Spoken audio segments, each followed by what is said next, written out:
I will call this Tigard City Council meeting to order. City Recorder Krager, please call roll. Council President Hu. Here.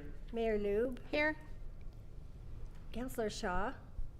Here. Councilor Singh. Here. Councilor Wolf. Here. Thank you. If you will join me in the Pledge of Allegiance.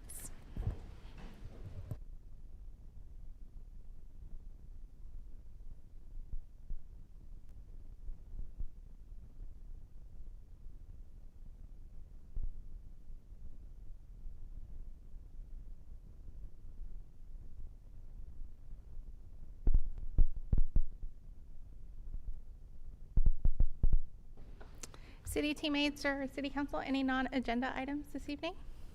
Nothing from us, Mayor. Thank you. Okay. Seeing none, the first item on the agenda tonight is to proclaim October 1st through 7th as Banned Book Week. And we have Library Director Halstead Bernard, Friends of the Library President Kathy Sleeger, and Library Board Vice Chair Ristow attending here in person. Please come on up. Welcome.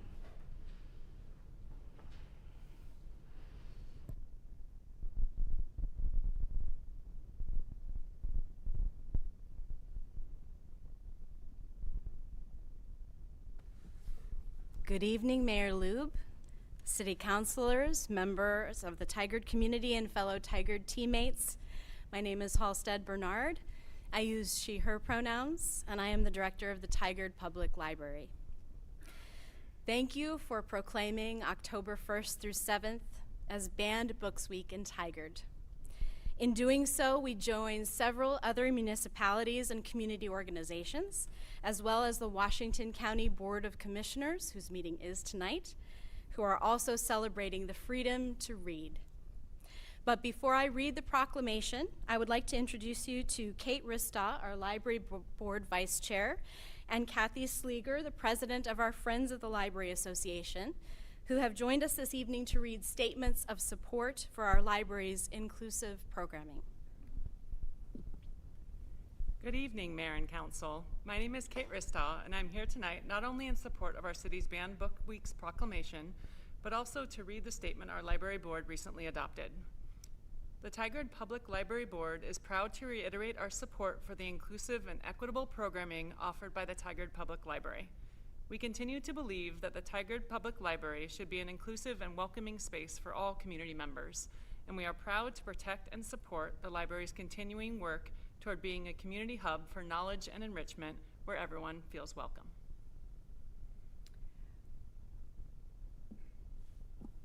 Good evening, Mayor and Council. Thank you for giving us your time tonight so that we could read our statements.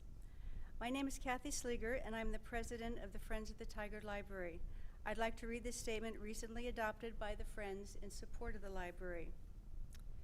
The Tigard Public Library prioritizes being an inclusive and welcoming place for everyone and works to ensure the City of Tigard's vision of being an equitable community that is accessible for all. One of the ways the library works towards this goal is by providing events that allow members of the community to learn about and celebrate a diversity of experiences. Friends of the Tigard Library are proud to provide the funding for this programming and to support the library in being an inclusive and welcoming place for all community members. Thank you, Kate and Kathy, for your statements of your support, and it is my honor to read the proclamation to you now. Whereas the freedom to read is essential to our democracy, and reading is among our greatest freedoms. And whereas privacy is essential to the exercise of that freedom, and the right to privacy is the right to open inquiry without having the subject of one's interest examined or scrutinized by others. And whereas the freedom to read is protected by our Constitution, and whereas some individuals, groups, and public authorities work to remove or limit access to reading materials, to censor content in schools, to label controversial views, to distribute lists of objectionable books or authors, and to purge libraries of materials reflecting the diversity of society. And whereas both governmental intimidation and the fear of censorship cause authors who seek to avoid controversy to practice self-censorship, thus limiting our access to new ideas. And whereas every silencing of a heresy, every enforcement of an orthodoxy diminishes the toughness and resilience of American society and leaves it less able to deal with controversy and difference. And whereas Americans still favor free enterprise in ideas and expression and can be trusted to exercise critical judgment, to recognize propaganda and misinformation, and to make their own decisions about what they read and believe, and to exercise the responsibilities that accompany this freedom. And whereas intellectual freedom is essential to the preservation of a free society and a creative culture, and whereas conformity limits the range and variety of inquiry and expression on which our democracy and our culture depends, and whereas the American Library Association's Banned Books Week, celebrating the freedom to read, is observed each year as a reminder to Americans not to take their precious freedoms for granted. And Banned Books Week celebrates the freedom to choose or the freedom to express one's opinion, even if that opinion might be considered unorthodox or unpopular, and stresses the importance of ensuring the availability of those unorthodox or unpopular viewpoints to all who wish to read them. Now therefore be it resolved, our mayor and council of the city of Tigard, Oregon, hereby proclaim October 1st through 7th as Banned Books Week in the city of Tigard, and they further resolve that the Tigard Public Library celebrates the American Library Association's Banned Books Week. And our city council encourages all libraries and bookstores to acquire and make available materials representative of all of the people in our society. And our city council encourages free people to read freely, now and forever. Thank you very much. Thank you. I have the proclamation to present to all of you.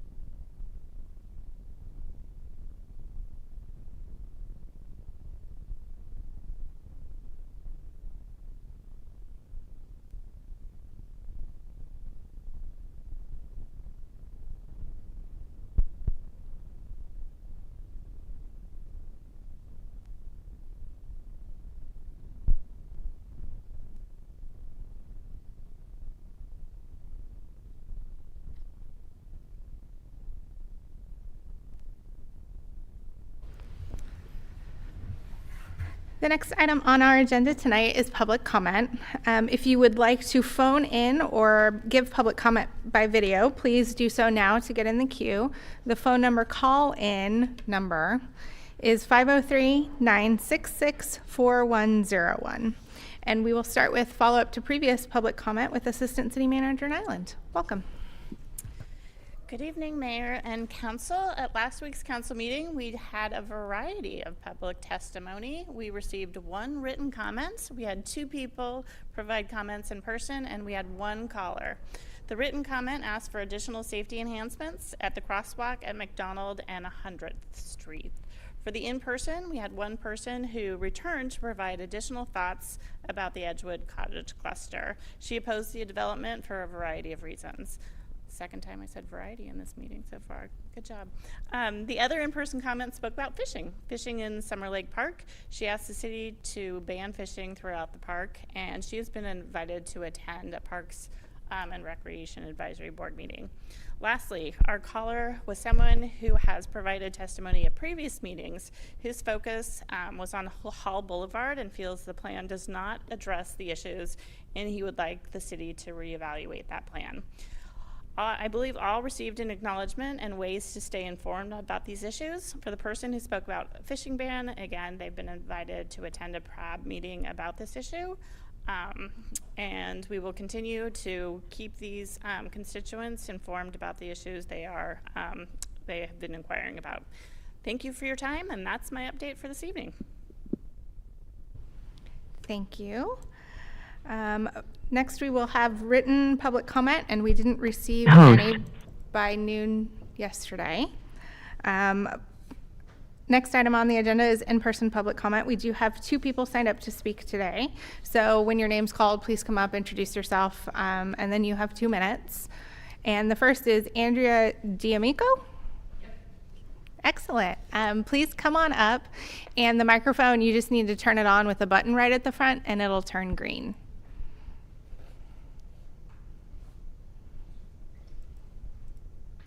Excellent. Welcome.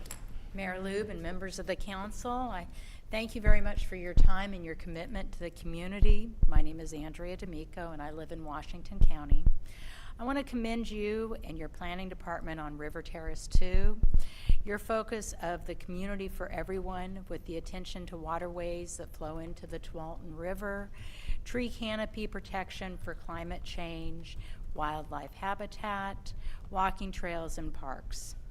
I am concerned about a proposal at Washington County called Ordinance 882, which would expand Tile Flat Road and run a large road through River Terrace 2. It is stated in the River Terrace 2 concept plan, the vehicle transportation system of the neighborhood will be designed to focus on the movement of people over the movement of vehicles.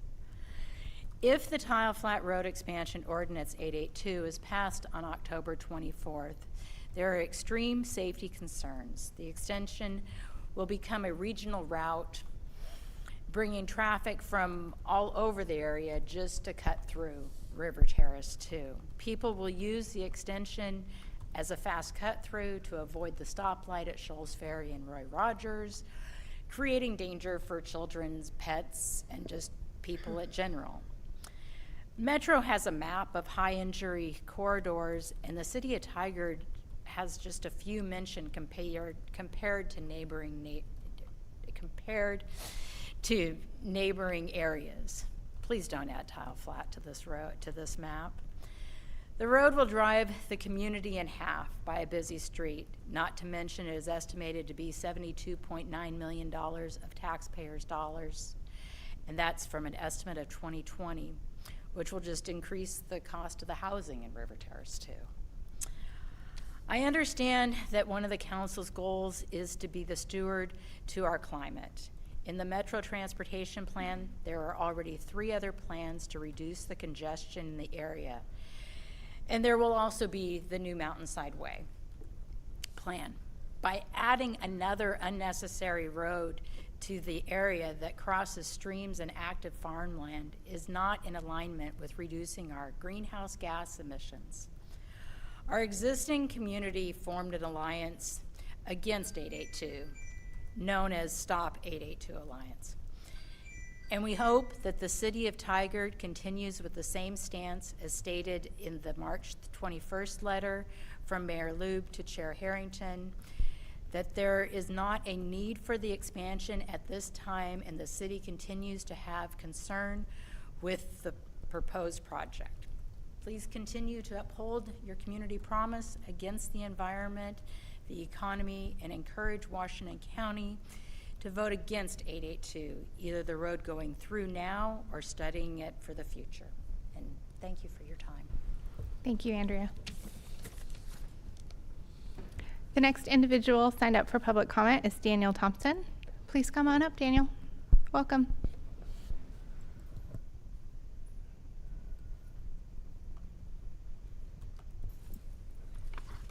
Thank you, Mayor Lube and council members. I just wanted to comment on last week's presentation with the downtown city of Tigard. I've attended as many of these public meetings as possible regarding the downtown Tigard, and I want to thank you for showing some concern regarding the shared shared roadway item that was brought up.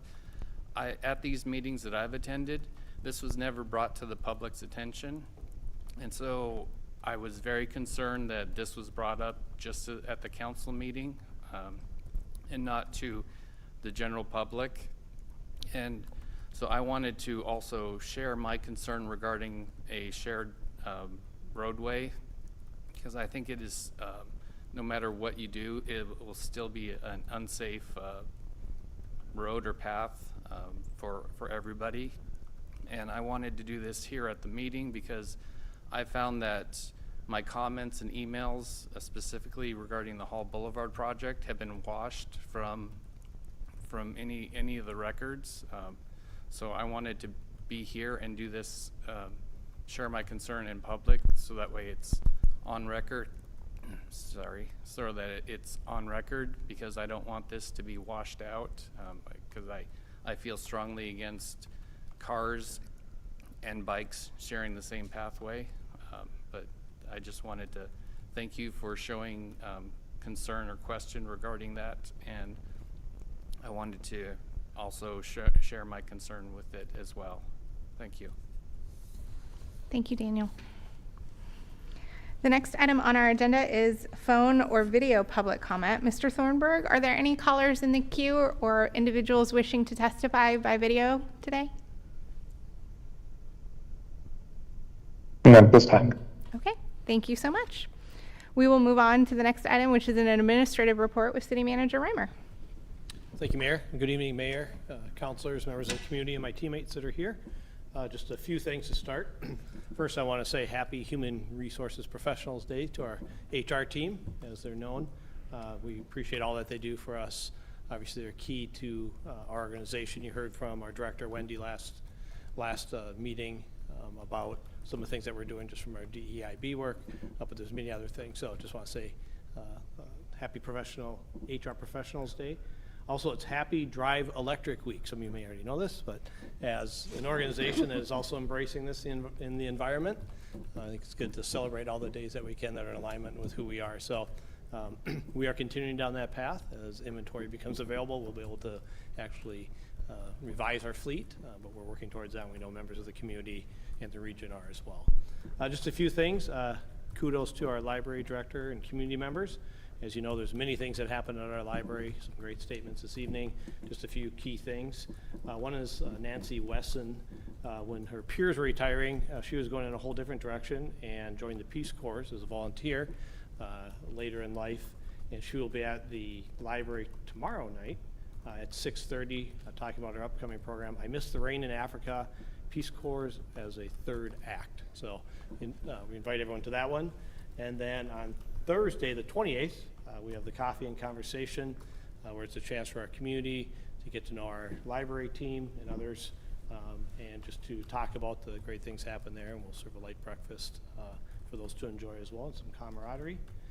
And then next week, on the 3rd, you've learned about our new Holds lockers, which we've been celebrating leading up to this point.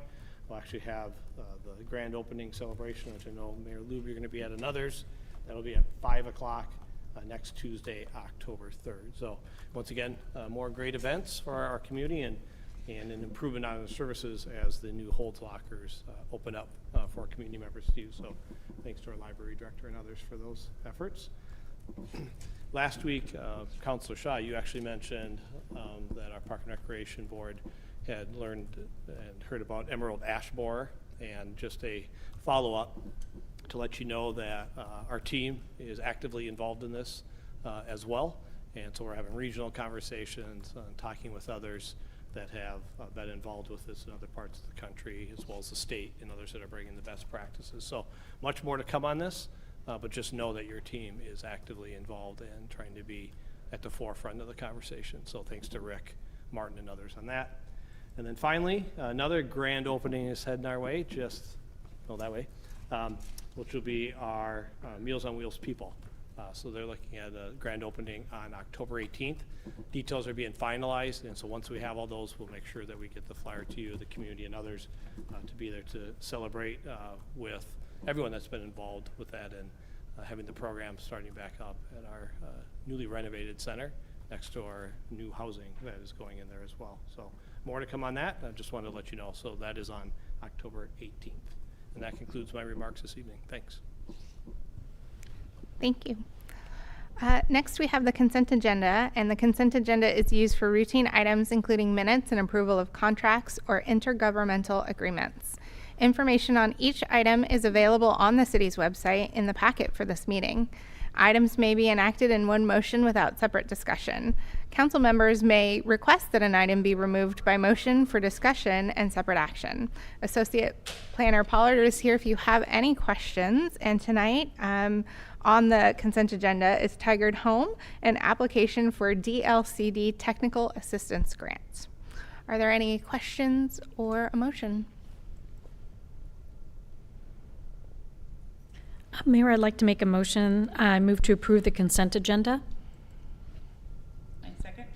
Okay, it's been moved and seconded to approve the consent agenda. All those in favor, please say aye. Aye. Any opposed? Okay. The consent agenda is adopted by unanimous vote of the council. The next item is a Tyler update, and we have Assistant City Manager Nyland, IT Director Delgado, and Tyler Project Advisor Yo will be here today. Welcome.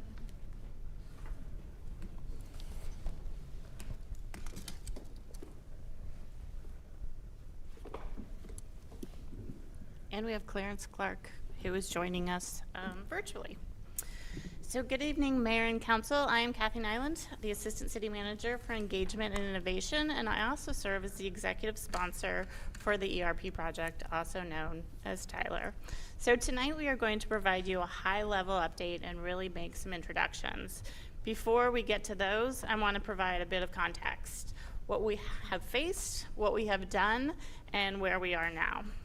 As you may recall, Tyler is an investment to modernize city operations and really improve our services. It's an investment of resources, including time and funding. Back in 2019, we scoped this project in the best of times, and we had an aggressive plan for success. However, within months, we entered a global pandemic. We learned how to work in a remote environment, and Tigard, like cities across the country, faced a high level of turnover. I mention this because the three main architects of this project are no longer with the city, so we really had to relearn what this project was all about. All of these factors have impacted our project. Yes, we faced our share of challenges. However, earlier this year, we seized an opportunity. We took a step back and had an independent assessment of our project that produced a report and provided a plan for success. Sorry, technology, no offense. For the last 6 months, we have been implementing those recommendations. Lisa Yao stepped in and stepped up to serve as our interim director. We launched 2 requests for proposals, and both were successful, which allowed us to add capacity, talent, skills, and expertise to our team. Clarence Clark is our project director, and he joined us last month. We also hired the city's first IT director, Maya Delgado. She's been a valued contributor since day one, which was in June. So tonight, I am pleased to be joined by all 3 of these team members. We are all working to advance this project, which again will modernize our systems, improve our customer service, and make us a more effective and efficient organization. There are so many people that have put in countless hours, effort, and focus to get us to this point, a place where in days, we will be achieving a huge milestone, Munis Go Live. For weeks, months, and yes, years, we have been talking about the work that needs to be done, the tasks that we need to complete. Next week, we will see and experience our first Go Live launch. That is worth celebrating. So enough from me. Yay! Applause! Yay! I know, it's on my list. Enough from me. I'd like to introduce some of the team so you can learn more about that team directly. So IT Director, I will pass the mic to you. Thank you, Kathy. Good evening, Mayor and the members of Council and Tigard teammates. My name is Maya Delgado. I am the newly appointed IT Director for the city. I started back in late June and have been engaged with the Tyler project. The Tyler project is a technology priority for the city, and implementation of this new enterprise resource planning system is key to achieving the council goal, modernize and improve city services. The IT department plays a critical role in supporting the implementation of Tyler and maintaining the system for continuous improvement. As the department head, with the support of our vendors, I will be guiding my team to provide technical expertise, data integration, security, user training, and support, continuous improvements with system updates and upgrades, and reporting. I'm eager to collaborate closely with our vendor partners, department heads, and our dedicated IT team to ensure the successful implementation of Tigard's Tyler system. Together, we will enhance efficiency, transparency, and the overall effectiveness of our city's operations. As for our vendor partners, we have onboarded a new project director and a skilled team who has experience with implementing Tyler and will be supporting Tigard to transform to Tyler. Please welcome Clarence Clark from DataClimb, our new project director. Thank you for entrusting me with this responsibility, and I'm committed to delivering results that benefit our entire community. Thanks. Clarence? Yes, thank you, Maya, for that warm introduction. And I'd like to say thank you, Mayor, Council, and the City of Tigard for the opportunity to introduce myself and our company to you. It is indeed a pleasure to meet you all this evening, so thank you. As Maya said, my name is Clarence Clark, and I am with a company called DataClimb. Just a little bit about our company. We are a systems integrator, and we specialize in both the selection and implementation of ERP systems, or enterprise resource planning systems. We have very strong experience in the public sector working with municipalities, and we have worked extensively with Tyler Technology Systems, similar to the ones that the city is implementing. And so, as you can imagine, that's important for some pretty obvious reasons, but also for some reasons that you may not think about. So it means that our staff are very familiar with the exact same systems that the city is implementing and has experience and expertise in this area, has done it before. And it means that we also have expertise in the best practices that are used to implement these systems. And that's important because we want the city to be following those best practices. We also understand the Tyler implementation methodology, which simply means the way that they recommend implementing their system. We know where some of the gaps are in their methodology, and we also know how to bridge some of those gaps. So that will help the city avoid some of the pitfalls that are kind of common with these projects. They are ERP systems implementations are very transformational in nature, as the city has already found out. It touches every part of your enterprise and pretty much every staff as well that works for the city, and external customers as well, residents of the city. So we understand the importance of this project, and certainly looking forward to working with the city. As Maya and Kathy mentioned, I'll be serving as project director, and personally have worked with ERP systems for over 30 years, way back before they were really even called ERP systems. And before DataClimb, I worked with the large Big Five global consulting firms for quite some time. And in fact, we as a company still do some work with those firms today. The only reason I bring that up is because that background was important to my understanding of the importance of methodology when it comes to implementing these types of systems, the way that you do things. And so you'll see our team take a very methodical approach to everything that we do, and a very consultative approach to helping the city as well. So in addition to myself, we brought on 3 other resources. All of them have experience with the Tyler system that we're implementing. All of them have experience in the public sector, helping other municipalities. We have Bhargav Patel, who will provide leadership around HR and payroll, time and attendance, scheduling. We have Gigi Elliott, who will lead the utilities billing implementation, and she also knows like enterprise asset management that the public works group uses, and permits and licenses systems as well. And then we have Tony Childers, who will serve as our organizational change manager. And so she will help with managing really the 4 key areas of organizational readiness, which have to do with leadership alignment and making sure that we have the right vision from the city leadership, stakeholder engagement, making sure that we're engaging all of the directors and leadership across the departments.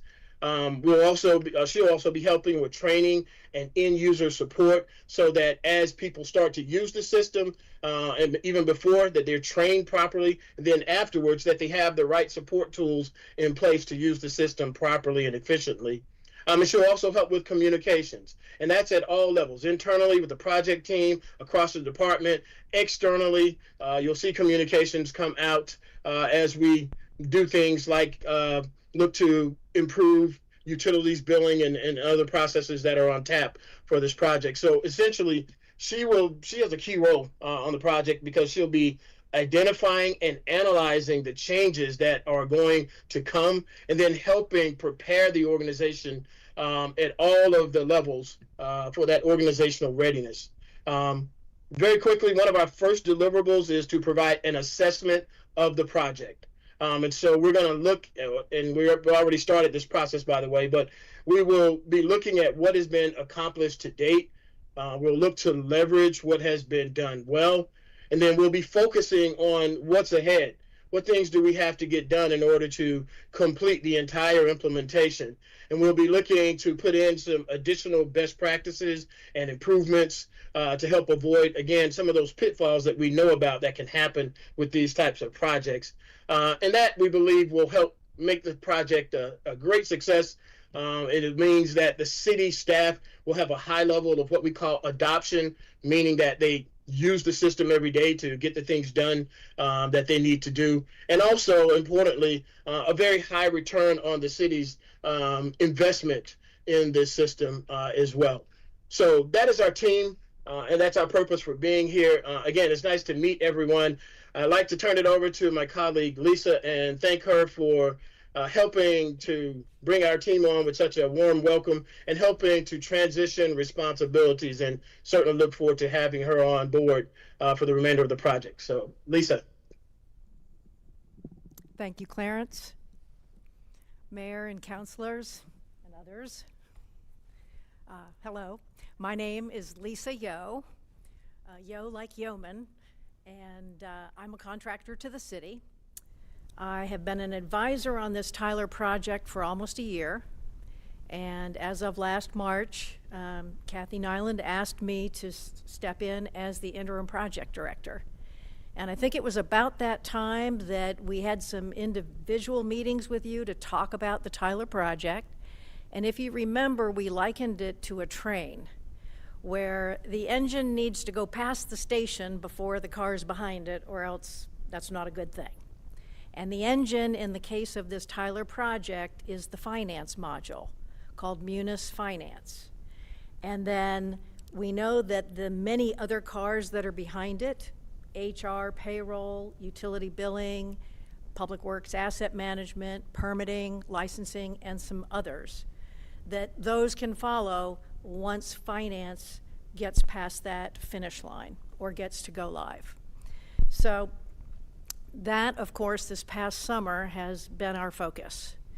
And just briefly, how we got there, because you've heard the good news, is that we are going live. The city will start using the Munis Finance module, all the financial functions, starting next Tuesday. We're on schedule to do that. So what did we do to get here? A couple of things. Last spring, Kathy and I started working with then Assistant Finance Director Eric Kang. Eric took ownership of the Munis Finance module. He ended up putting almost every finance member, staff member on the project team in some capacity. And he provided leadership to that team and resolved issues when they came up. Critical. We then worked with the project manager for the finance module from the IT department. And we rebuilt a plan, a project plan for the team that included everything that was needed for a successful go live. The plan the vendor gives you doesn't address everything you need. So that was another change. Then we simply executed the plan. Easy, right? It was an intense 4 months. A lot of the finance staff and the IT staff worked extra hours, and we had really excellent support from the IT department. And I'm not saying that because Maya's just sitting here next to me. She has people in some new roles. She's got vacancies on her staff. Her leadership already is making a difference in how well IT partners with the business units, which some of you may know that's critical for these kinds of projects going forward. So those were the things we did differently.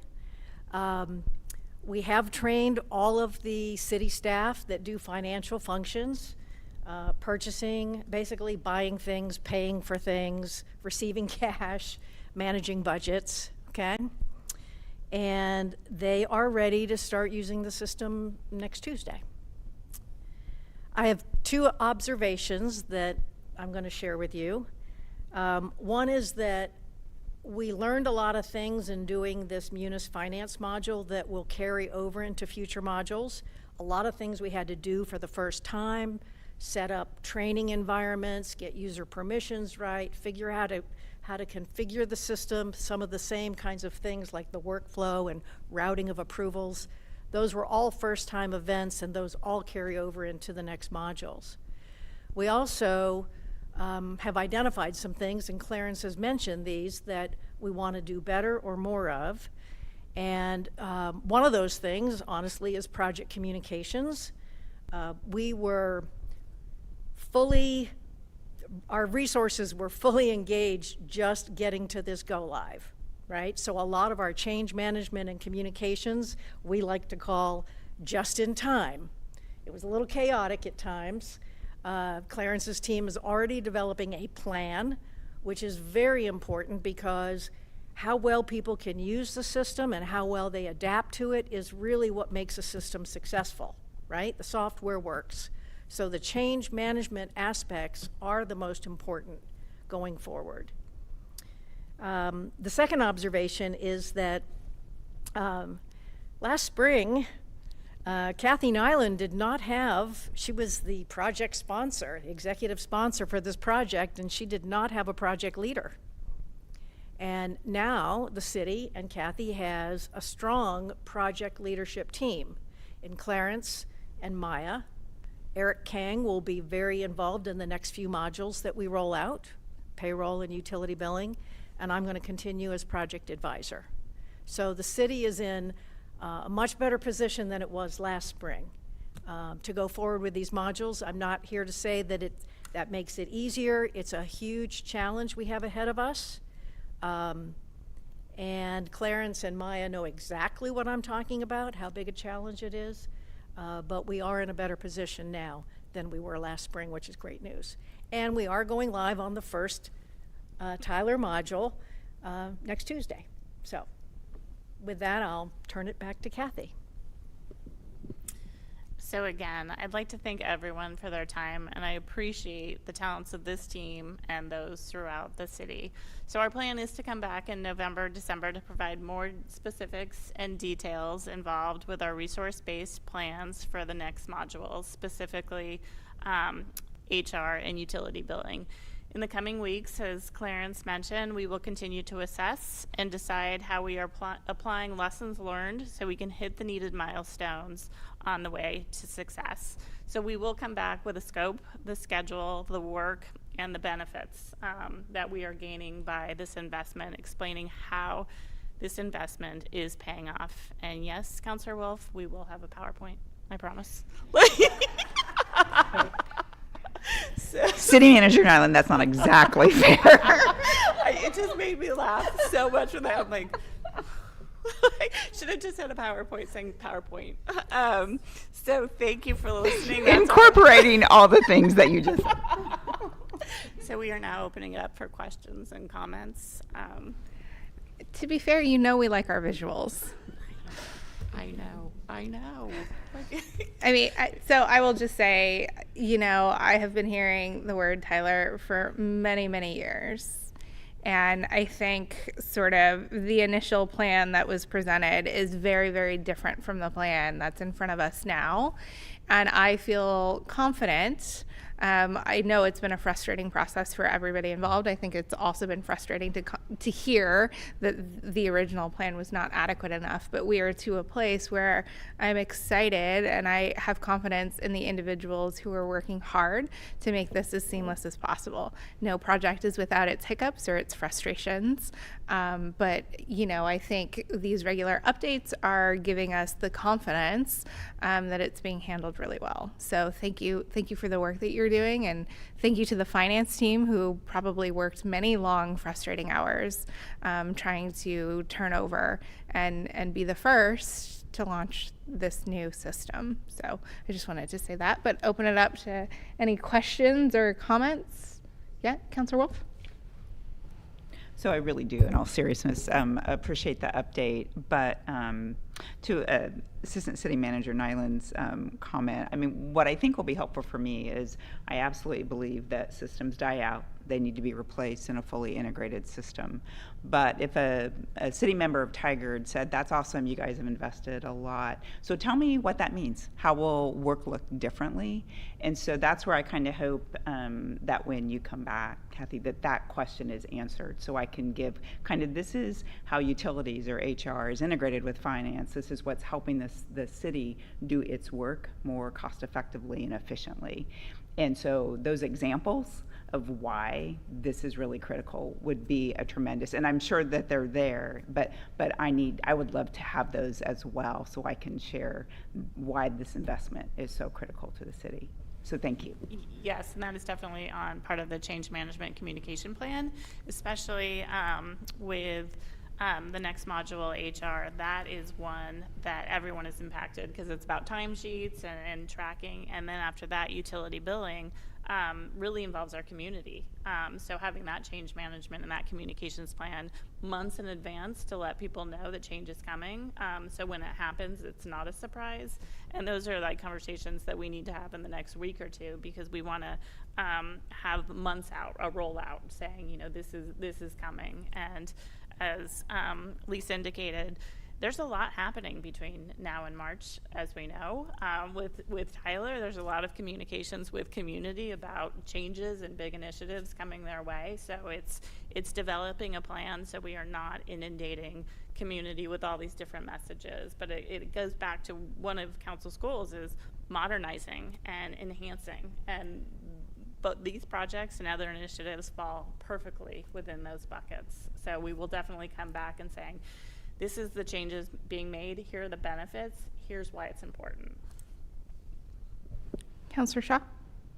I do have Great, thank you, Mayor. Really excited, as you mentioned, this is one of our council goals, is the investment in modernizing our city services that will be transformational. And I'm love tech geek, but I think the efficiency, going to Councilor Wolf's point, it will be much more efficient. It will be much more transparent, and I think we'll see the effectiveness, which will actually end up saving the city money in the long run. So very excited that the city teammates have put so much time in this. I applaud each one of you, because I know this takes a whole lot of time, but I just want to thank you individually. Excited that Clarence is on board. I know we've met before, so excited that you're on board. Yay to IT, and look forward to continuing to champion the modernizing of our city services. So thank you. Council President Hu? Thank you, Mayor. Thank you all for your hard work, and it sounds really exciting.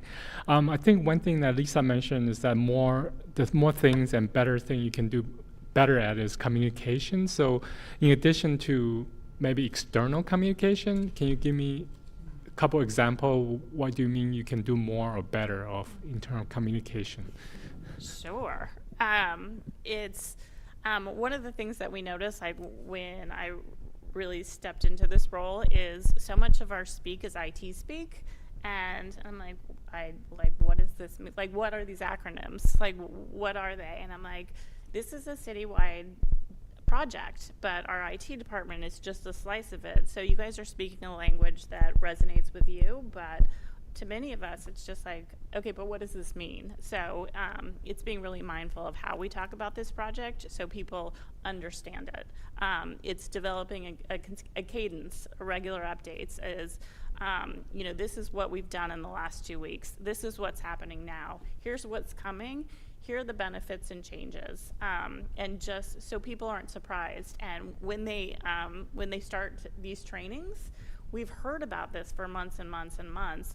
They're now like in front of it, experiencing it, but those dots won't really be connected until it goes live, and they're like, that's what they were talking about. So having those trainings also continue after the go live date, so it's just like, okay, now I understand. So again, developing really digestible language that anyone can understand, and developing that cadence so people know what it is and why it's important, and they'll read it. And it's succinct, so that it's not scroll, scroll, scroll. It's like boom, boom, boom.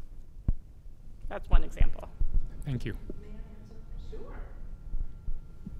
So with regards to the finance module that we are implementing, I think we did an excellent job of communicating with the people that were impacted and would be using the new system. We didn't have the resources to do a lot of citywide communication, and to Councilor Wolf's point, to talk about why we're doing this, the benefits. I've got a document that talks about all of the changes and the ways that we're more transparent and accountable, and departments can actually see the data themselves instead of having to call up finance. Have we had time to communicate that? No. We have had the boots on the ground, and we are marching very fast towards a go live date. So we know that we want to do more communication citywide, more information to council, and certainly when we get to talking about impacts on external customers, we have to have a really robust communication plan. We have to reach them in ways that they will recognize it, and we have to help them adapt. And just to add to that, to be more specific in an example is like, for example, if we have to approve, someone has to approve a requisition, and an invoice comes in. Right now, today's world, there'll be other resources, administrative assistants approving an invoice. In the system, it's automated now where the manager approves it. So this may be different for the person who has been approving this through emails, and their job might be different now. So how do we, as a manager, have that discussion with that employee? Now your job can be even like, let's focus on other priorities, and having those discussions. So I think we can be better in understanding these system changes, and then discussing those changes with the impacted audience, and making sure that HR is involved in it and job descriptions are changed. So that's a specific example about being better in our internal communication. Thank you. It's very helpful. Any additional questions or comments? Thank you for your time today. Thank you. Thank you. The next item on our agenda is the 2024 Public Safety Renewal Levy Briefing, and we have Assistant City Manager Nyland here. Welcome. Please keep your seat. Police Public Information Officer Anderson and Police Community Engagement Program Coordinator Bauer. Welcome. Hello again. I'm still Kathy Nyland. But no Tyler speak this time. So as mentioned, we are here to just provide an update about all the work that's been done around this public safety renewal levy. We were here in April and March, provided, next slide please. So we provided context about the history of the levy, what the work was done in like 2018, 2019, and also 2020. We've talked about the background of needs, why a levy was needed, and the choices made. And we provided a strategy about this renewal. And back in May, you gave us direction to proceed and explore a May 2024 renewal levy. And it is now almost October, so we are just months away. Next slide, please. So I'll be working closely with Maddie, who will handle the outreach and engagement and all the good work that she and team have been doing in the last months, years, life. Good evening, thank you. So I'd like to talk about community engagement from the police department since June 1st, so just this summer. This summer we had a really busy couple of months. So we went to 49 community events. These are intentional interactions where the focus is community engagement. So it's more than responding to a call for service. These are intentional outreach efforts.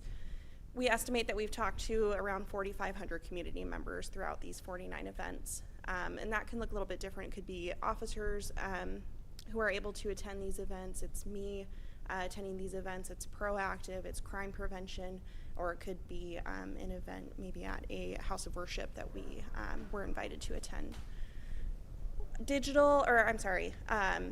Collateral specifically about the renewal levy, we estimate we've given out at least 2,000 pieces of that collateral with information.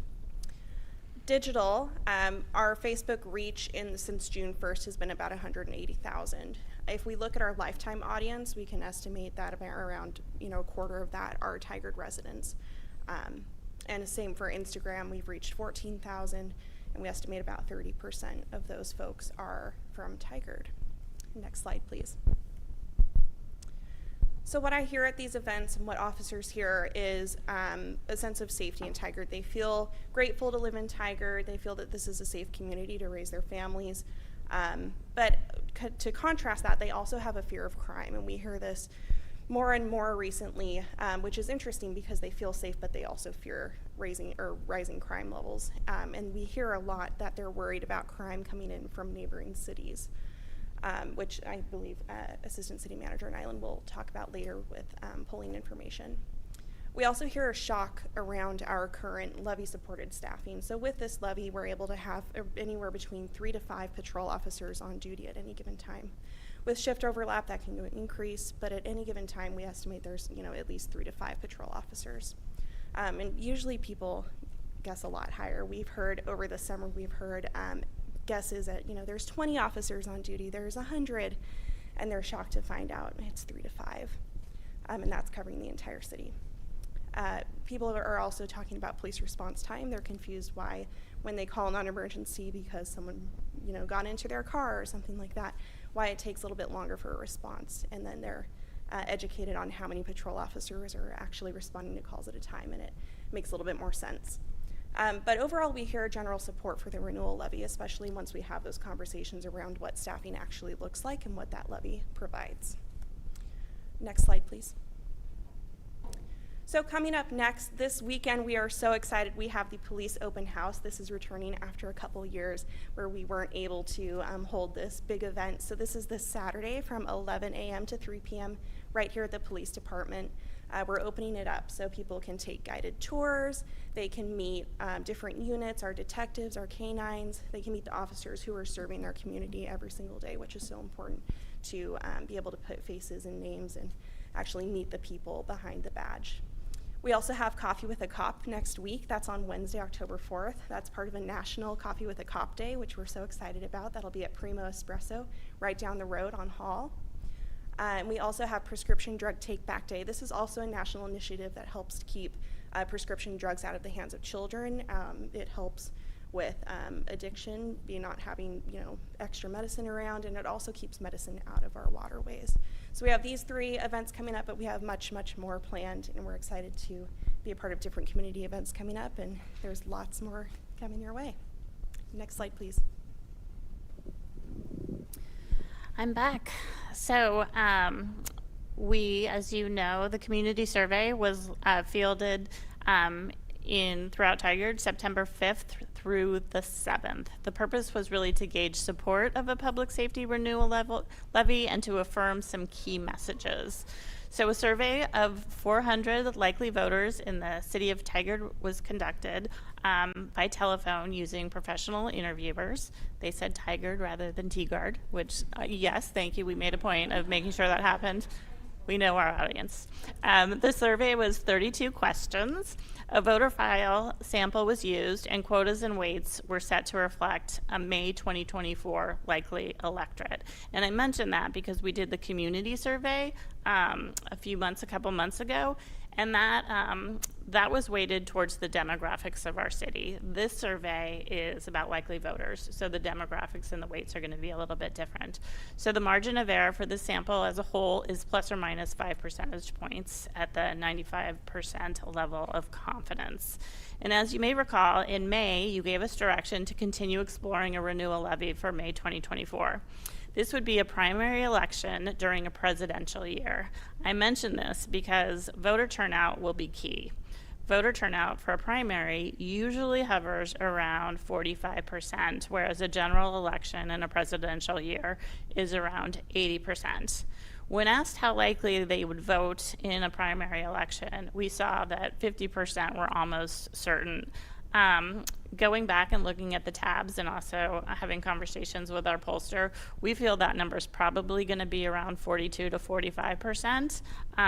The reason being just the climate, and there is a segment of the population who aren't necessarily thrilled with the races or perhaps the candidates, and our primary is in May.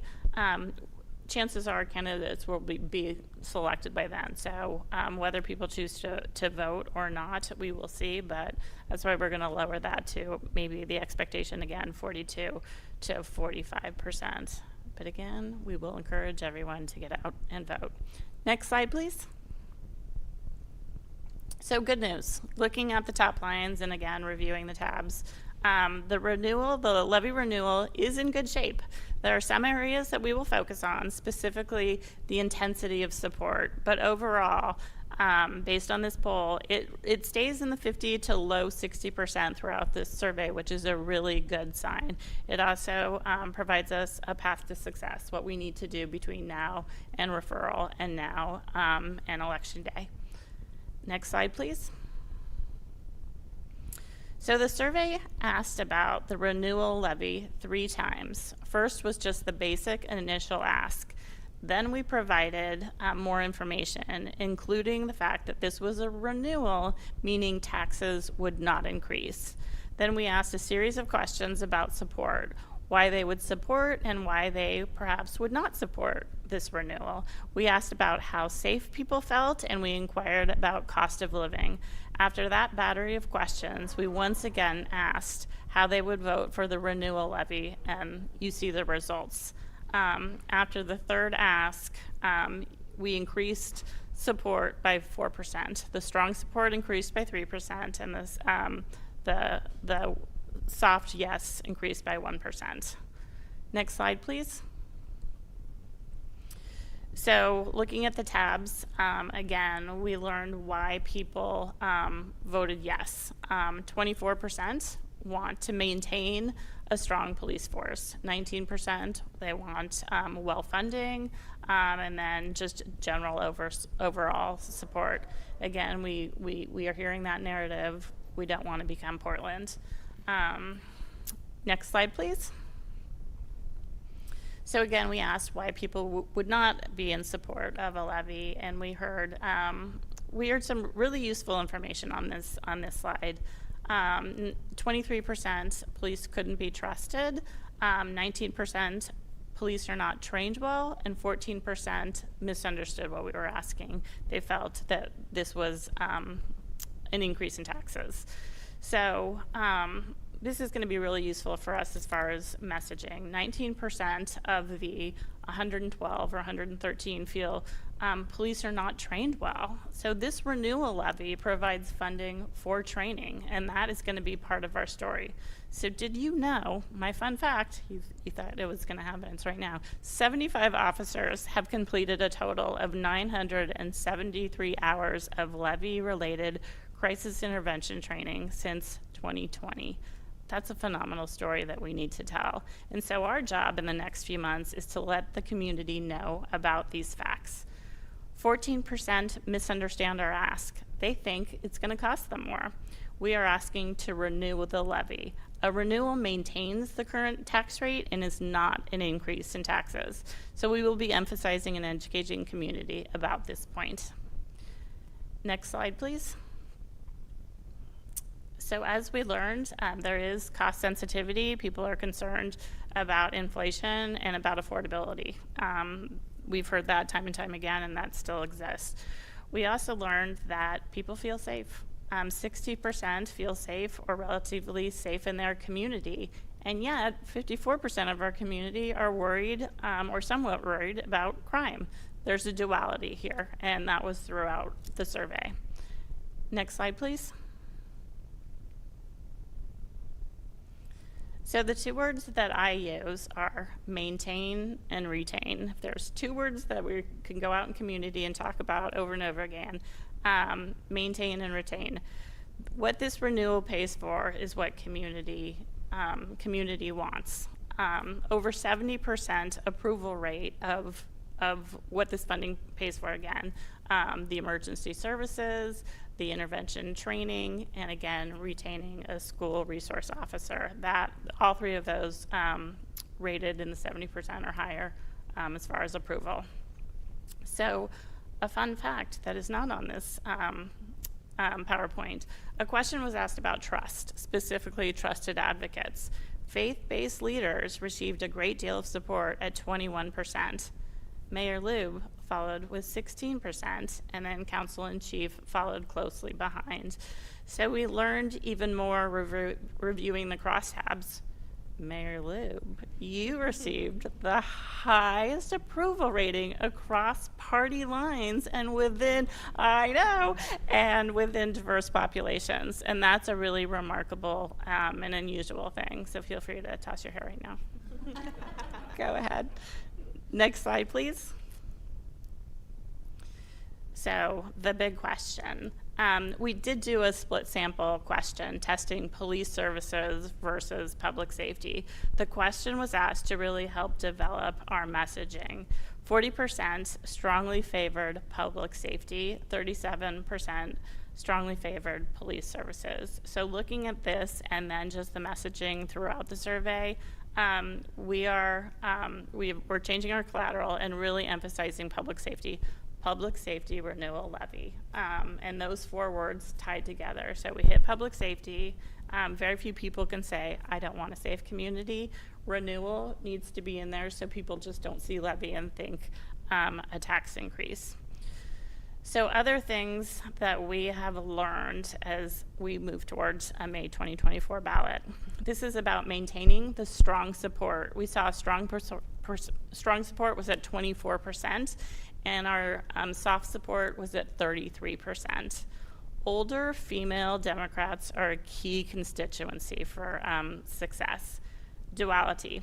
Tigard voters are of two minds. They feel safe and are concerned about crime. So our messaging will focus on that. Tigard police are well regarded, and most agree they keep the community safe.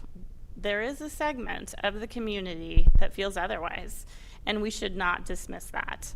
Those most likely to feel police are not meeting the needs of community are younger men, young Democrats, people of color, and independents.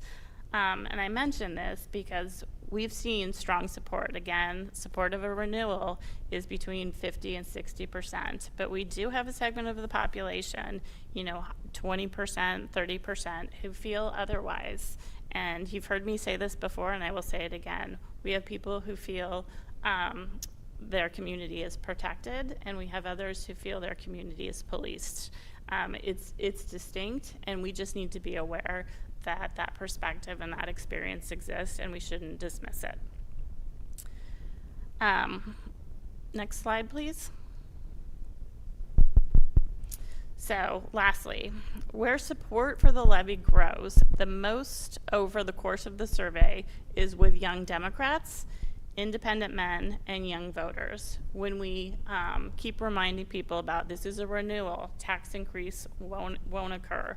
When this is about maintaining that tax rate and retaining the services, which include aid officers, training, and an SRO, we see movement in those demographics: young Democrats, independent men, and younger voters. So next slide, please. So based on what we are hearing and what we have learned, we'll continue engaging with the community, just as Maddie discussed. We'll be conducting a robust awareness campaign and then field another survey in late December, early January, early 2024, and that will allow time for your deliberations and decisions in February. Again, one of our focuses is going to be having that soft support pivot over to strong support and really focusing on the unknowns. Ideally, we would like to see strong support in the 40%. So that's what we're hoping to really focus on between now and January when we field the next survey. So we'll open it up for questions. Thank you. Are there questions? Yeah, Council President Hu. Thank you. So for the 14% of people who voted no but just were misunderstood, they misunderstood think renewal is a tax increase. So I assume there was a follow-up question so that now you understand it's not it's a renewal. You would support it. Is that my understanding? So yeah, we Okay. did see movement between the second question and the third question. Overall, I think it was 4% moved to either unknown to soft, but there was movement when we again reiterated that a renewal was not an increase.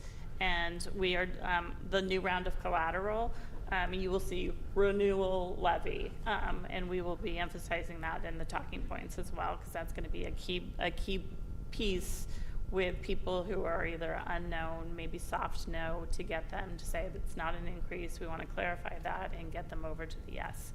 Okay.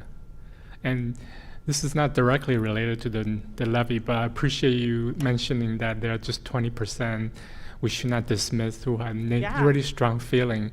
And maybe we can't change their mind now, but I hope we can continue to work towards, building a bridge, Well, every voice is valued. I know. So we're not like-minded people. We all have our different experiences, and we need to listen, and that's part of the conversation. And we're never going to have 100% voting yes. Right. But we're aiming for that 50% plus one for passage. Right. But as we move forward, recognizing that there is a segment of our population who feels otherwise, understanding why that is and what we can do to provide a safe community for everyone. Thank you. Additional questions? Yeah, Councilor Shaw.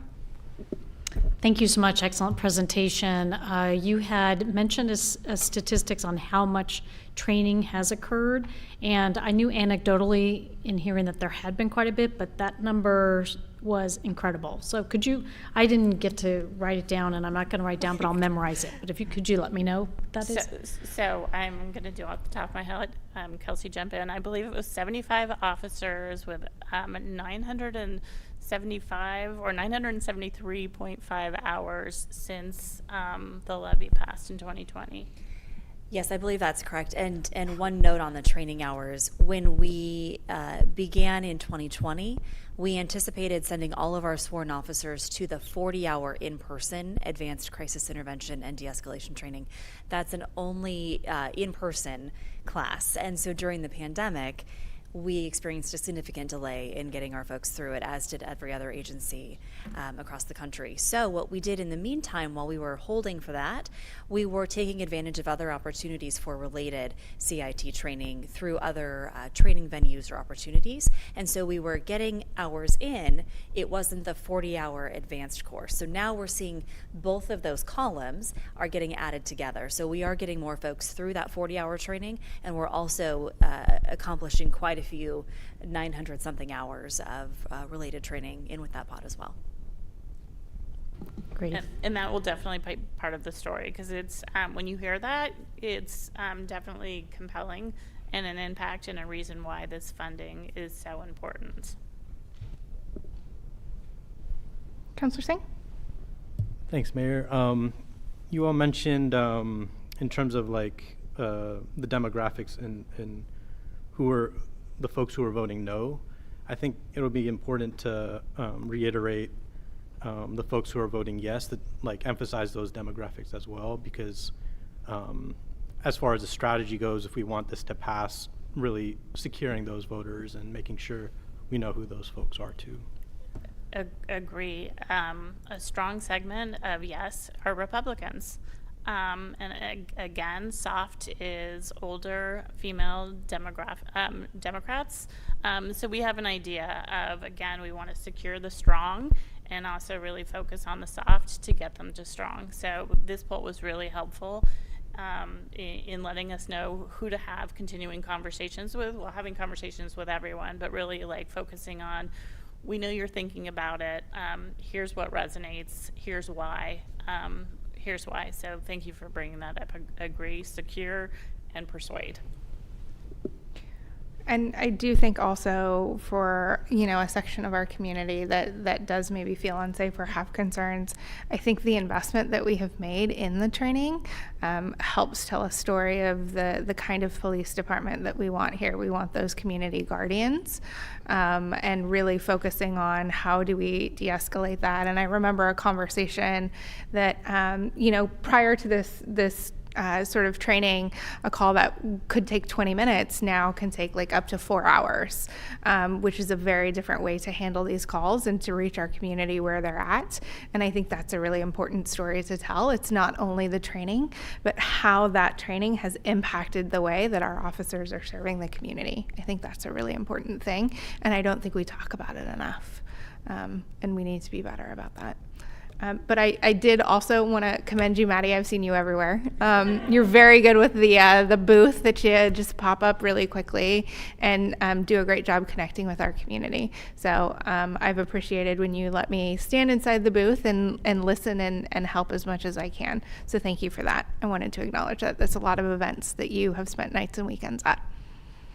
Are there any other additional questions or comments? No? Okay. Oh, yes. Kelsey. Mayor, if I may just also add, for anyone who might be watching online or watching this meeting later, we will be keeping our website updated as we continue to move toward Election Day in May. And so for anyone who might want to jot that down, it's tigard-or.gov/public safety renewal levy. Thank you. Thank you for that. Okay. Thank you. Next item on our agenda this evening is the carbon responsible developments in the Tigard Triangle. And we have Economic Development Manager Purdy and Community Development Director Asher here. And I believe Redevelopment Project Manager Fairley is online? No? Okay. Welcome. Come on up.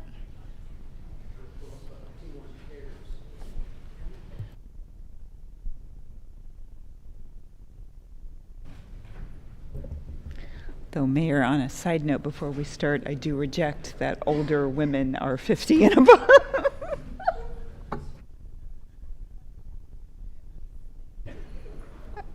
I think Carol officially has that in the record. I don't know what to say to that. Thank you for that moment of levity. Welcome. Thank you. Good evening, Mayor, Council, visitors watching on the screen, and colleagues here in the audience. I'm Lloyd Purdy, the Economic Development Manager here at the City of Tigard, and I'm here with Community Development Director Kenny Asher, and then the team from DIG, and that's Brenner and Josh Daniels and their colleague John McKinnon. And I'll call out names. Brenner, say hi. Josh, hello. Say hi. Hi. And John, say hi. Hi. Okay. Thank you, guys. I'm here tonight with this group to talk to you about the city's vertical housing development zone and how it's a tool and its power to help encourage more intense development in the city of Tigard, as well as the way we are now starting to use it as a tool for carbon responsible community development. So I will provide you a short or brief introduction to the vertical housing development zone, because I think some of the council members are less familiar with that program. And then Kenny will talk with us a little bit more about our carbon responsible community development goals and programs. And then we'll watch a brief video that we have commissioned and that we are unveiling tonight. And then the team from DIG, Josh, Brenner, and John will talk to you about their projects. So that is part of the vertical housing development zone. So you'll see in practice what our policy is helping to create. So with that said, I will start with a brief reminder or orientation to the vertical housing development zone. We created that here in Tigard in 2014. It actually covers 2 areas, so it's not a single contiguous area. It covers most of downtown Tigard and a large part of the Tigard Triangle. We created the zone in these areas because this is where we expect and want to see greater density of development, meaning apartments. It's where we want to see blending and mixing of uses, and that's one thing a vertical housing development zone does. It encourages first-story commercial space with residential activity above it. We created the zone because of state enabling legislation that allows us to create the district. We don't control individual projects. We don't say yes or no when any one project comes in. If a project meets the criteria, they are eligible for the property tax abatement. That's a 10-year property tax abatement that could range anywhere from 20% to 80% of the value of the new building. So it's not a tax abatement on existing land, it's only on the new investment. The percentage varies based on how many floors of residential apartments are built above a first-story commercial building or first-story commercial level. 4 projects have been completed since 2014. 3 are under construction right now, including Ava Roasteria on Main Street and 2 projects in the Tigard Triangle, of which we're going to hear about one of those tonight. There's a couple more in the pipeline, but we connect with these projects when they come in for a pre-app or for land use. I kind of mentioned already the economic development benefits of this. Through the vertical housing development zone and the development that it incentivizes, we see more residents coming to town and living in higher density residential units like apartments, and we also see the addition usually of commercial space that someone can use, like we see at the 72nd in the Triangle, where downstairs there's a JoJo's Coffee, there's a hair salon, there's other amenities, things that residents want. Additionally, this year we added 2 new requirements to the vertical housing development zone. Moving forward, and in fact starting with this project from these gentlemen, a building developer has to do a consult with the Energy Trust of Oregon. It's a design assistance consult. The Energy Trust pays for most of that cost of bringing in their team members to learn about how ETO, Energy Trust of Oregon programs, could benefit their development, and I think the guys are going to talk a little bit about that. So that is now a requirement. The second requirement is that a building owner must report to us their energy use score of their building. That's something they could get an engineering firm to do, or the Energy Trust of Oregon could calculate that score for them. This starts to give us as a city a sense of how at least new buildings, how much energy they're using, and once we can measure something, we can start to look at how to change that energy usage. So that's a quick reminder about the vertical housing development zone and how we use that as a tool to encourage development.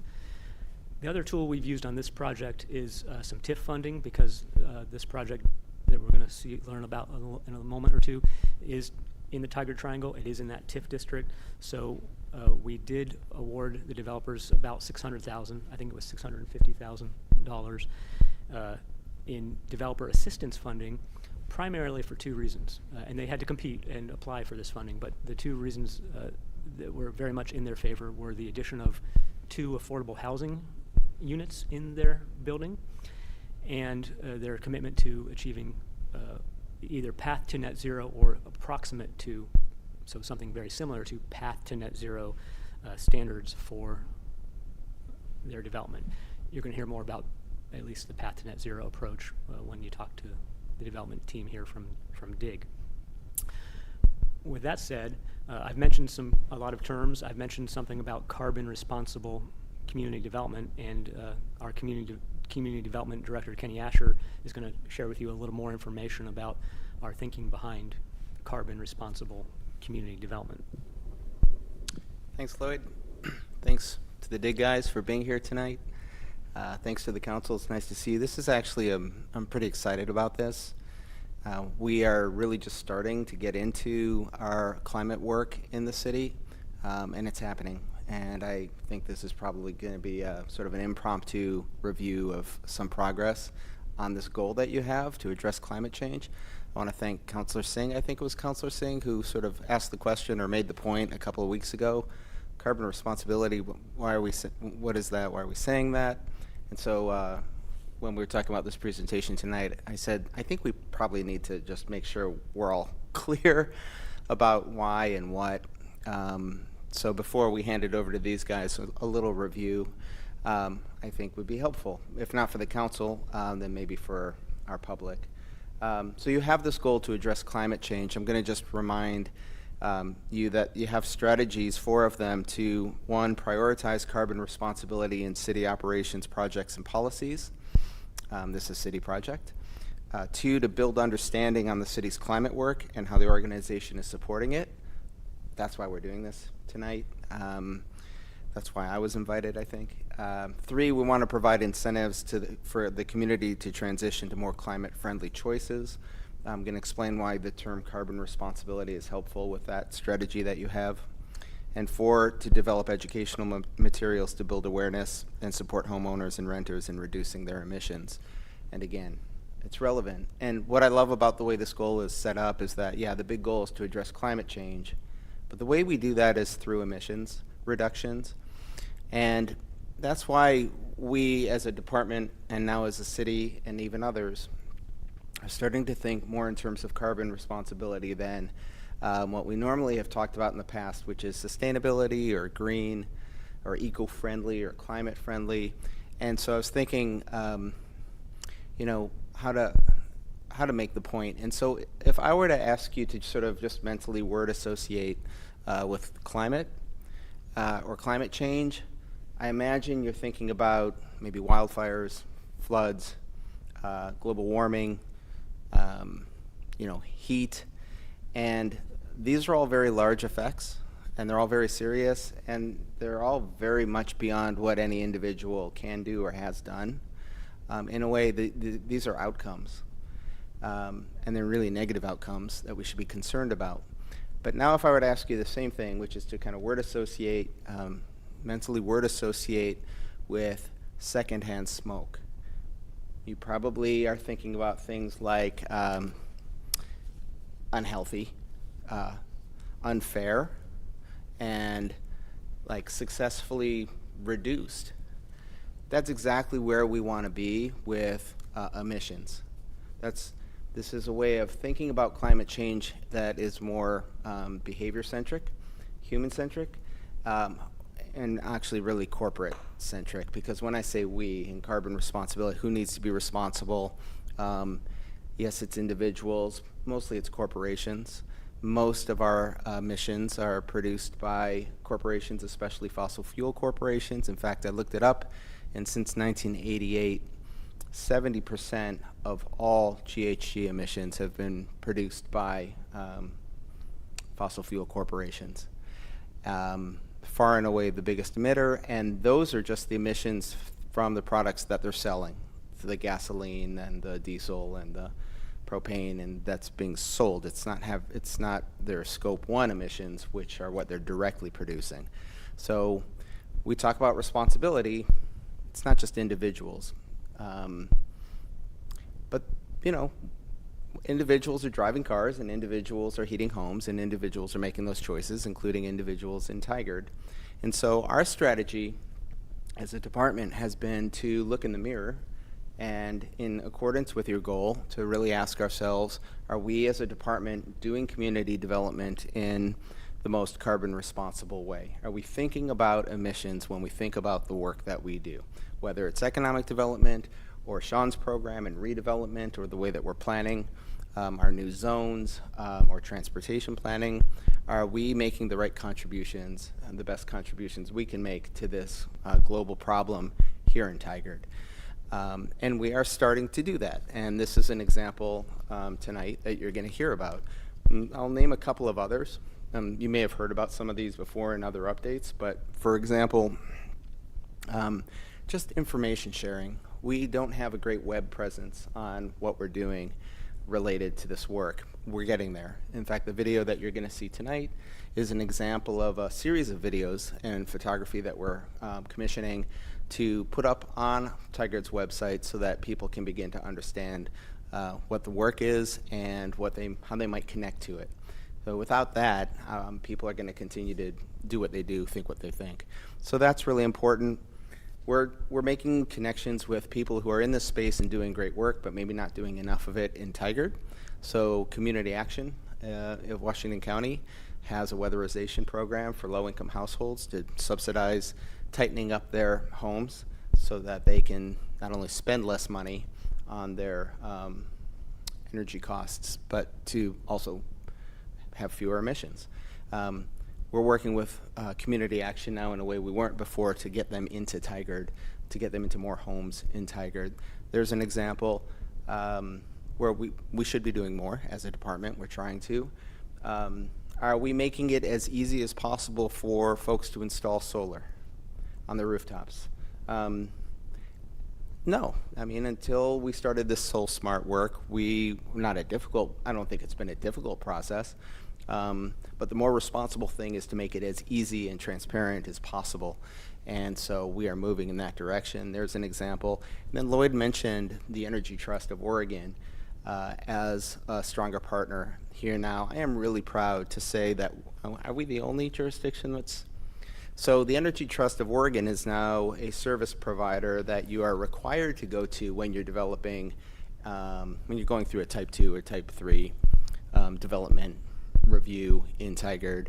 In the same way that so the way this works is if you're doing that kind of project, you have to get a letter of consultation with our external partners who have regulatory authority in Tigard. So for example, Clean Water Services, the Tualatin Valley Water District and the Fire District and Pride and Waste Management, those kinds of providers.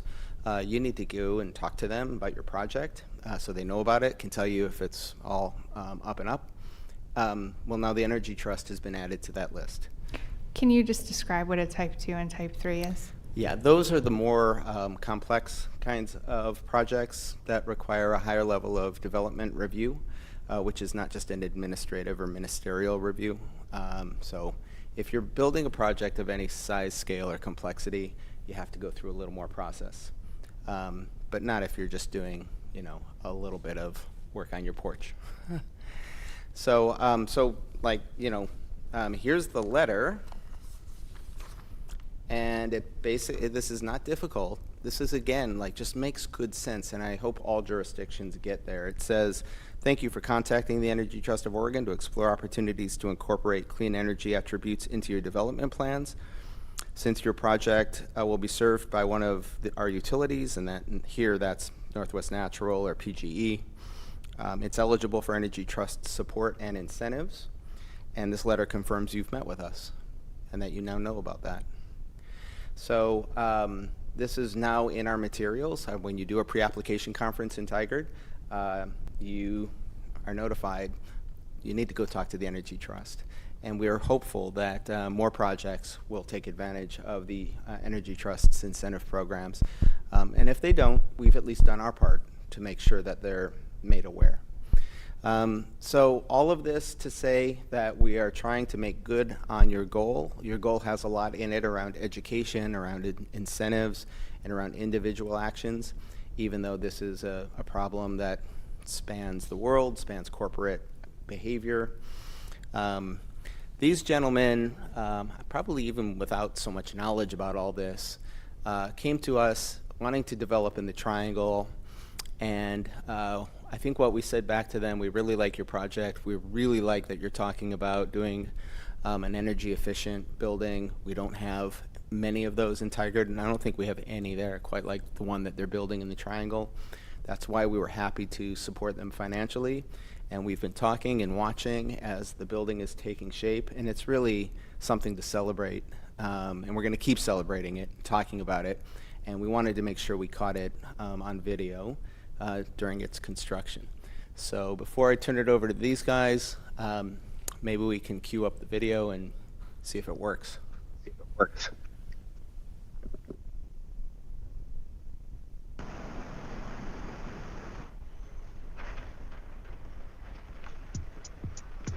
We're on Hampton Street at 70th intersect in Tigard in the Tigard Triangle. We are sponsoring the development of a 5-story building which is mixed use with 55 residential apartment units and also commercial on the ground floor. We've partnered with the City of Tigard on this project. One of the main focuses of this building is that we've designed it and we're actually building it to path to net zero. We've taken out natural gas and any gas to the building, so we've gone carbon free. We've gone to electric water heater pumps. We're putting solar on the roof, and that'll be about a 100 kilowatt system. So all of those things basically lead up to the building only utilizing about 5% of the energy. We view the City of Tigard as a key partner in the development of this project. We actually sought out an opportunity in the City of Tigard. We felt like it was a city that was forward-thinking and responsible and easy to work with. Creating more complete neighborhoods is healthy for residents, it's healthy for the environment.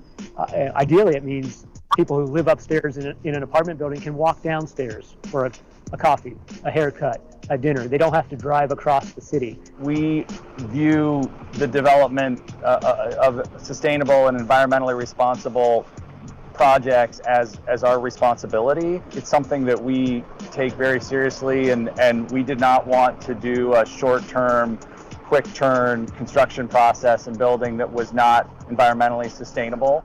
We're trying to bring carbon responsible community development into the community. It's working with private developers who build buildings. It's working with residents who choose to live in those buildings. And the overall theme is to become more carbon responsible.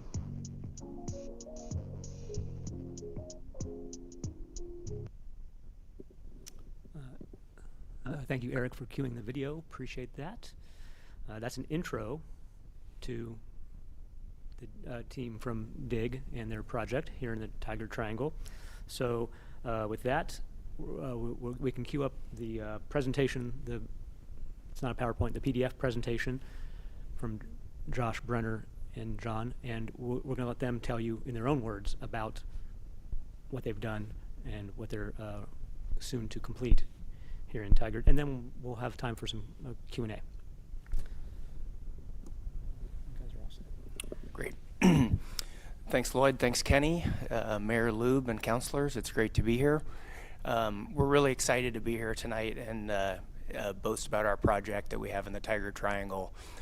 We've been working on this for probably about 1.5 years now, and it's taken a long time and a lot of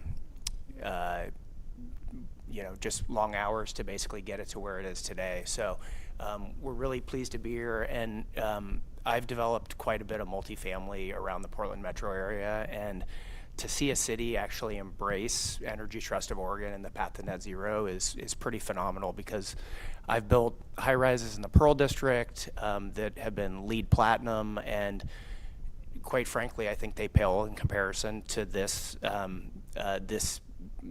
certification, if you will. As we noted in the video, our building will use basically 5% of the energy that a normal building of this size and scale would use, which obviously goes a long way to reducing carbon emissions, of overall, 40% globally. So,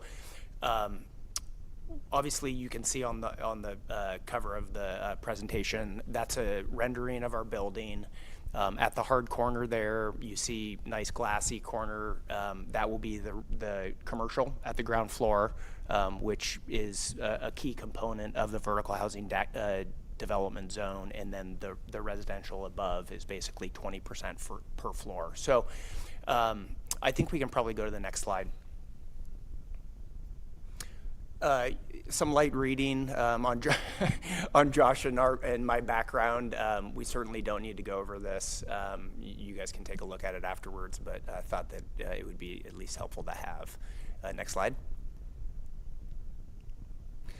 Okay, this is a time-lapse video, or a time-lapse basically presentation of the site, which we started construction on in February, late January, early February of this year.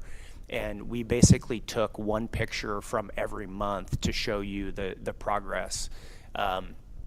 Starting in the upper left-hand corner, you obviously see it started as a dirt site, and even before that, there was a house on it that was decommissioned, and before that picture was taken. So you can see over the last 8 months, the project has progressed pretty significantly. The bottom right-hand picture is about where we are today currently, and for anybody who's been by the site, currently there's now 2 levels of wood framing. So we're starting to make really good progress on the development, and excited to share more about some of the energy efficient products that we're putting into the building. Next slide, please.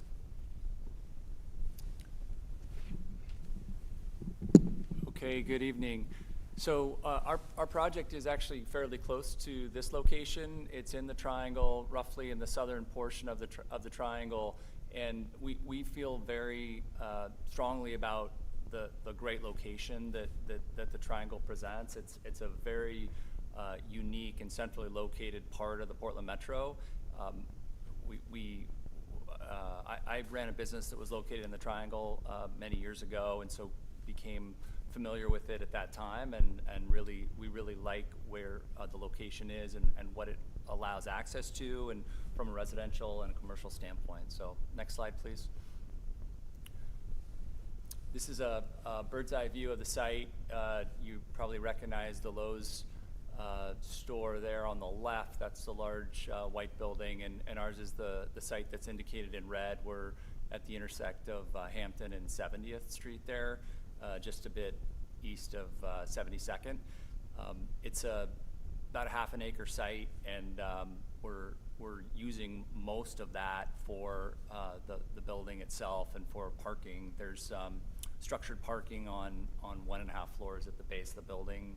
It'll be about 65 spaces of parking there, so it'll relieve some of the parking on the neighborhood.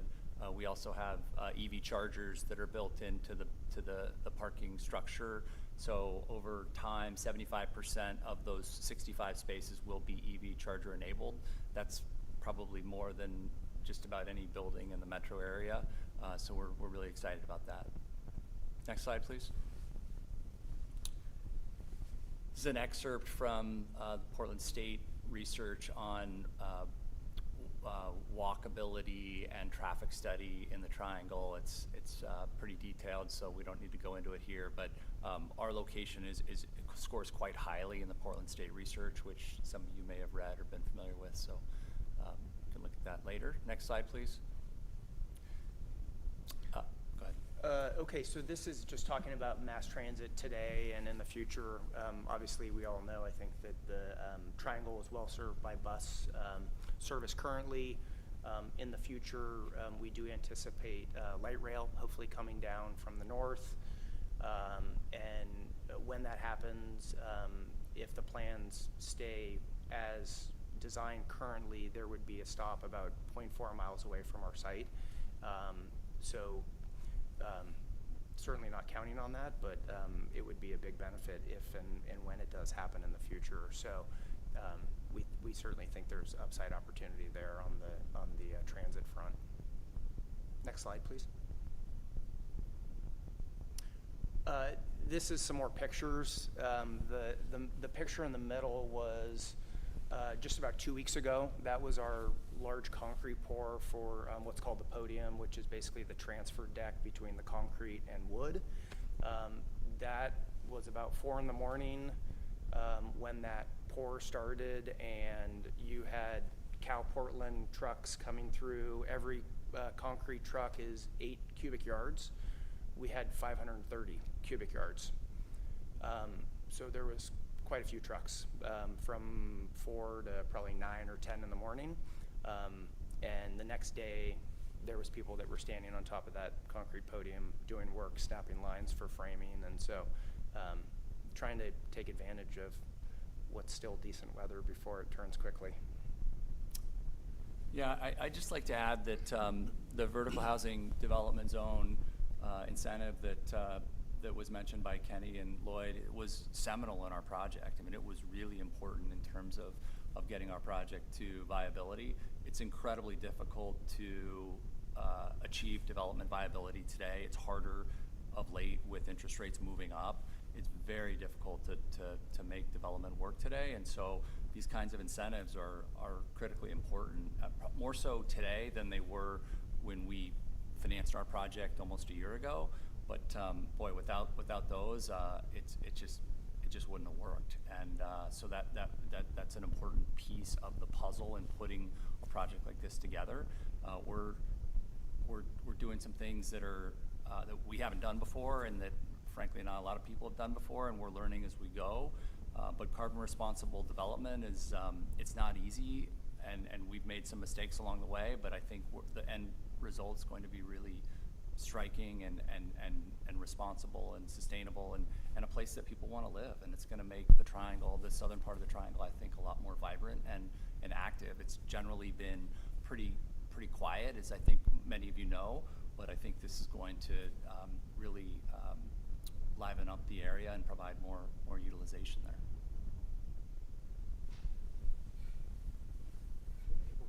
I think that may be it.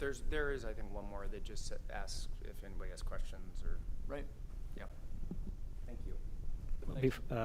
Thank you all. Thank you, Kenny. Before I invite council to ask questions, I'm going to ask you all a question. Can you tell us a little more about what Path to Net Zero means, what those actions are that you're taking in your building to make it either Path to Net Zero or just as good as? Sure. I can do that. Yep. So Path to Net Zero, so in the future, the goal for a lot of businesses and buildings are to achieve full net zero, which basically means that a building is generating as much energy as it uses, and so there's a net zero effect from that building being there. And so Path to Net Zero is essentially a staged progression towards that full net zero achievement. And so I think it's 2030 that is that point of demarcation, then it works backwards to today, and it gets closer sequentially as you move towards that 2030 mark. But our building will, as was mentioned, will use about 5% of the energy that a building that wasn't built to this standard would use today. And so we're expecting that residents in the building will not have an electric utility bill. They will not pay a utility bill monthly, which is kind of a crazy concept, but the building is so energy efficient that they won't be required to. The building is essentially sustaining itself, which is great. You know, that's a unique concept, and I think it's kind of the direction we need to go if we're going to get to more sustainability with the environment. And what are the big moves in the building? Yeah. The big moves are, well, the biggest move is the solar on the roof, and that obviously is what is letting us generate power to put back to the grid if we have enough. Another very large one, typically these buildings are heated by gas-fired boilers, which are, you know, depending on the type of the building, it can be on the top of the building, on the bottom of the building, it just depends. But we made a intentional switch to heat pump water heaters, which obviously are heated by electricity as opposed to natural gas that is heating up the water and making it boil like you would at your house. In addition to that, the windows, we did a very nice double pane window. In addition to that, I would say insulation. The insulation is one, and then also just the fact that it's a fully electrified building that gives us a better score in terms of the way that the building's evaluated for energy efficiency. And the EUI, which Lloyd talked about earlier, is energy usage intensity, and that's how buildings are rated, is by an EUI score. And Path to Net Zero actually saw us trying to work to the 8 EUI and how difficult it actually was to get our building there. And because of that, they actually modified the program from an 8 to a 10 because of the things that we were doing to get there and not able to get to a 10. So we still have to buy community solar, which will bridge the gap between, I think, our EUI at a 16 and to get down to the 10 EUI, which basically makes you Path to Net Zero certified. So. And is there gas service to the building? There's not. There will not be gas service to the building, Kenny. Just wanted to get that on the record. So with that background about the vertical housing development zone, our TIF district development incentive, our approach to carbon responsible community development, and the guys here who are doing work wrapped around with those projects wrapped around them, are there any questions from council? Questions?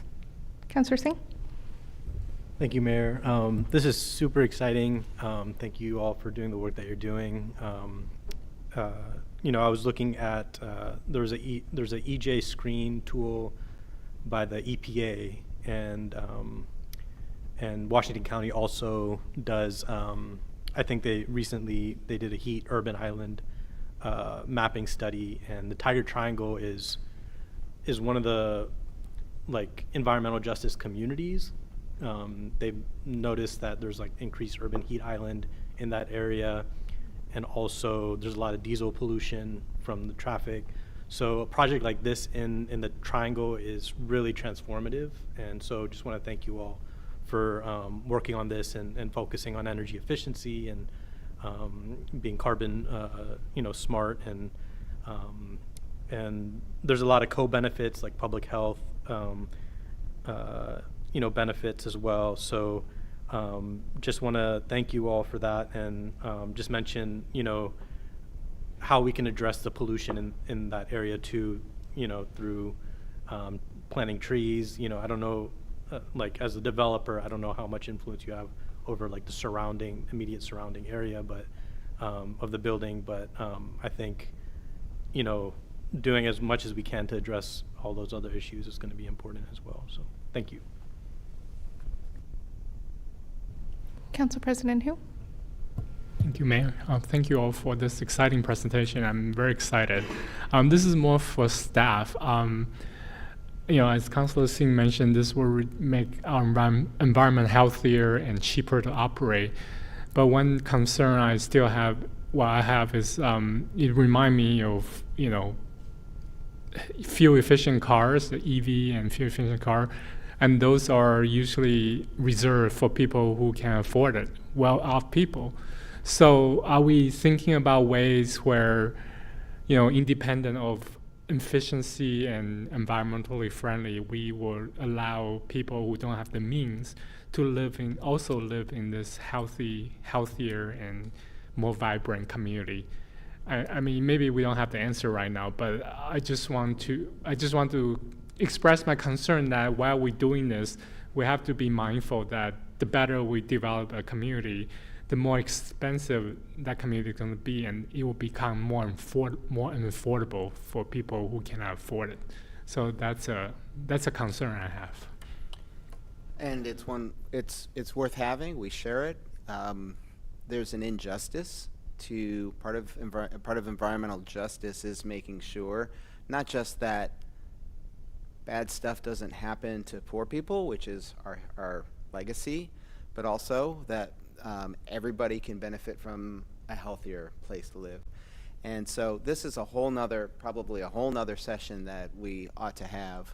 But when we're here before you on other nights talking about affordable housing, this is relevant. When we're here before you on other nights talking about a multimodal transportation network, or about an e-bike program, or about investing in our trails or in our sidewalks, I feel like these are the things, they're all community development actions and public works actions, but they go to this point. which is it's not just the great technology that's going to get us to, out of this climate jam and also give us a just and equitable city. It's all of it. It's the whole program. So I appreciate you raising that, and I think that we do need to always talk about both carbon responsibility and equity, because we don't want to repeat the mistakes of the past. And what's the point of creating a healthier future if it's only for people who can afford it? And this is as difficult as it comes, because you just heard firsthand testimony that building new buildings, especially in this day and age, this market, with these interest rates, they're expensive places to live. So we're not going to be able to build our way there either. We're going to have to be creative in how we retrofit buildings. We're going to have to be creative in how we structure financing for retrofits, for affordable housing, for all of it. So I won't go on too long, except to say that I appreciate both these comments, because there's, again, we shouldn't be talking about carbon responsibility without talking about who we're benefiting and the equity side of it.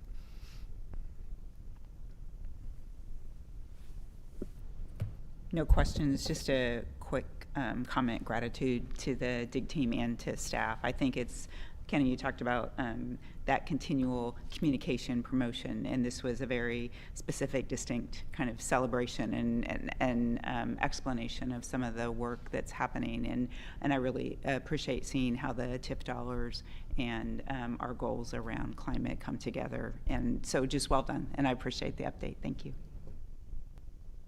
Councilor Shaw. Great, thank you very much for the presentation. Excited that there's parking. So I think the residents will appreciate that, so they don't have to circle and impact other businesses. You mentioned the 75% of the EV charging of those spots will be electrified, so the conduit's already going to those spots. So it's not an afterfit or retrofit you have to do after. Yeah, we have conduit built in to 75% of the parking spaces, and Great. roughly 25% of the spaces will be have EV chargers when the building opens. So. Great, because I know that increases cost significantly if you go back and retrofit, so fantastic. A couple more questions, Mayor. EV car sharing, I know to alleviate CPU, your council president, your question about what if those individuals don't have cars or can't afford, or perhaps the rent occupies a larger portion of their income. EV car sharing is another opportunity. I don't know if you've examined that. And will DIG be managing these apartments once they come online, or does that go to another entity? We'll hire a third-party property manager. We'll do the asset management in-house, but we'll actually have a third-party property management company that will handle all of that. Okay. And then perhaps the last question more to Lloyd and Kenny. And I got to drive by the property. It was exciting. I didn't actually walk around there, which I probably should have, because I would know. Are the sidewalks complete in that area? No, I see shaking heads, no. Go ahead. Well, they're not complete yet, but as part of the development, the street frontages of both 70th and Hampton will be improved. We will be adding street trees to both frontages as well. We anticipate some really nice indoor-outdoor activity with the retail that we have on the ground floor as well, too. So there will be a lot of great things, I think, that are happening at that. We're developing 70th, which was a vacated right-of-way back in the 90s. So that will once again become a street and continue to the north as development happens. Thank you for coming to Tigard and doing really cool things. I remember looking at this development when we were talking about TIF funding and the conversation around it specifically with the council at the time about this project not only being really cool and doing the things that we want to do with the climate, but showing other people and showing other jurisdictions that it's possible, and showing other people you can do it, and you can do it in Tigard. But I love what we're doing, and I love the story that we're telling and taking care of our planet. And so thank you for coming and telling the story. I can't wait for it to be open and us to be there and take a tour and have people live there. It's really going to be a catalyst to revitalize that area and get a lot more foot traffic, where I don't know that I've seen people walking around in that area before. So thank you. If I may, thank you. I agree with that wholeheartedly. I think when the building opens in about a year, there's going to be a very exciting public relations and press opportunity here for City of Tigard. I think this is a very unique building. Energy Trust of Oregon has told us that we're doing things that people have not done before in the state, and so I think that there's a real media relations opportunity here, and City of Tigard will be front and center in that. And I think I agree with what you said. Thank you for that partnership. Sure. Any additional questions or comments? Thank you for being here today. We appreciate it. We don't have any non-agenda items or executive session, so I would entertain a motion to adjourn. I move to adjourn, Mayor. I second.